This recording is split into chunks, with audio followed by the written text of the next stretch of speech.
A continuación tiene la palabra el diputado Nicolás Mayoraz de la provincia de Santa Fe por el bloque La Libertad Avanza. Gracias, presidente. Escuchaba el discurso del diputado preopinante que habla de sensibilidad. La verdad es que si el diputado tuviera honestidad intelectual, como descarto y creo que la tiene, debería reconocer que este gobierno, sin presupuesto, logró lo que no se había logrado en años.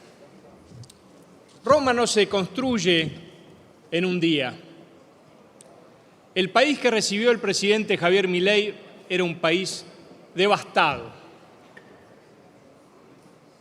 Y sin presupuesto, porque boicotearon el presupuesto aquí en el Congreso, lo boicotearon, porque se creyeron que porque tenían la mayoría en el Congreso podían decidir cuál era el rumbo que tenía que tomar el país y no respetar el voto popular. No tuvimos presupuesto estos 2 años. Pero aún sin presupuesto, presidente, el gobierno tuvo logros que apelo a la honestidad intelectual para que lo reconozcan. La baja de la inflación del 211% al 31%. Estábamos al borde de la hiperinflación en la Argentina. Habían dejado un país detonado. La baja de la pobreza. Tanto se habló aquí de sensibilidad. Realmente a veces cuando escucho los discursos del kirchnerismo me pregunto si ese amor por los pobres es lo que los llevó a multiplicar la cantidad de pobres en la Argentina o qué fue lo que pasó. Porque realmente no se condicen los discursos que dicen tener con la realidad que dejaron, con el estado en el cual dejaron a la Argentina. La pobreza infantil. En los 2 años del gobierno del presidente Milei se ha reducido 20 puntos la pobreza infantil. La baja del déficit fiscal. La reducción de la deuda pública, lo tuvimos al ex secretario de Finanzas, hoy canciller Kirchner, 50.000 millones de dólares la reducción de la deuda pública en la Argentina. Todo eso se logró sin una ley de presupuesto. Ni hablar del crecimiento del PBI, que ahora tenemos el dato que es del 3,3% de crecimiento interanual. Creció el consumo particular en un 5,3%. Realmente esos son logros concretos que los argentinos perciben y por eso votan como votan. Claramente, este presupuesto que vamos a votar hoy contiene el respaldo de esos logros que hemos tenido a lo largo de estos 2 años y que se fundan precisamente en la necesidad de mantener el equilibrio fiscal, en la necesidad de no emitir moneda, en la necesidad de reducir el gasto público. No es cierto que aquí se va a dejar sin financiamiento a la educación. Mire, el 70% del presupuesto que vamos a votar hoy se destina al gasto social. Educación, salud, jubilaciones. En consecuencia, es falso lo que vienen relatando aquí, como han relatado en todos estos años, autoengañándose sobre la realidad del país, que el cual milagrosamente dicen tener ellos la solución. La ley de educación. En el año 2005 se estableció un 6% destinado a la educación. ¿Saben cuántas veces lo cumplió el kirchnerismo? Nunca, nunca. El 6% de financiamiento educativo se cumplió una sola vez y no fue con un gobierno kirchnerista. El Fondo de Educación Técnica, que tanto hablan de que nos vamos a quedar sin escuelas técnicas, en 20 años, una sola vez, en el año 2009, se cumplió.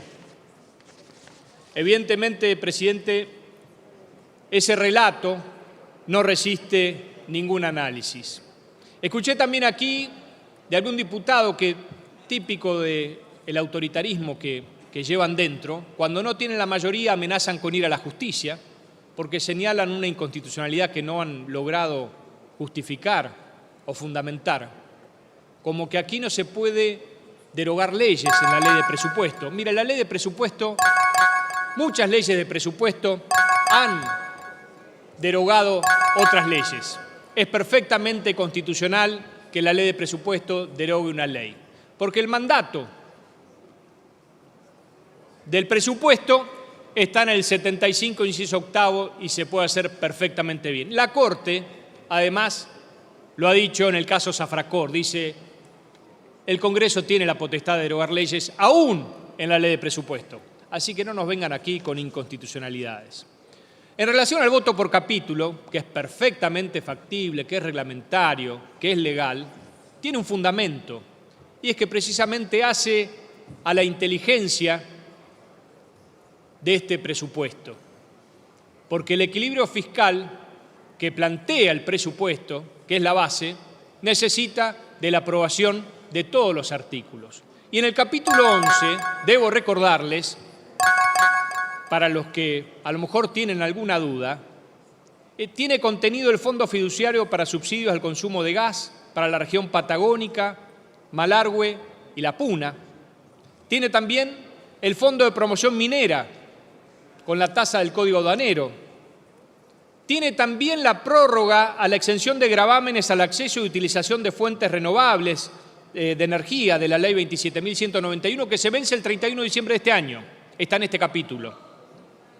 Y tiene también la emergencia sanitaria nacional, que se vence el 31 de diciembre y que está contenida en el decreto, en el DNU 70. Artículo primero. En consecuencia, es necesario el voto de todo ese capítulo porque hace a la sustentabilidad del presupuesto que reclama el gobierno. Diputado Mayoraz, ¿vamos terminando? Sí, vamos terminando, presidente. Miren, decían aquí también que hablaban de la historia nos va a juzgar. Yo creo que sí, si la historia nos va a juzgar, si no utilizan los números que usaba Guillermo Moreno, creo que la historia va a reconocer todos estos números que yo hoy estoy relatando y va a decir claramente que fue bajo el gobierno del presidente Javier Milei que salimos de la pobreza, que salimos del estancamiento, que el país empezó a crecer, que crecieron las fuentes de trabajo y que la Argentina se hizo grande otra vez. También escuché decir que los pueblos no se suicidan. Coincido, los pueblos no se suicidan. Por eso, señor presidente, el pueblo argentino en el 2023 eligió al presidente Javier Milei para salir de esta carrera de empobrecimiento que nos habían sembrado. Y por eso, señor presidente, no se suicidó el pueblo argentino y el 26 de octubre volvió a ratificar el rumbo que pidió el presidente Javier Milei. Y por eso también lo va a hacer en el año 2027, cuando volvamos a elegir como presidente a Javier Milei. Gracias, presidente.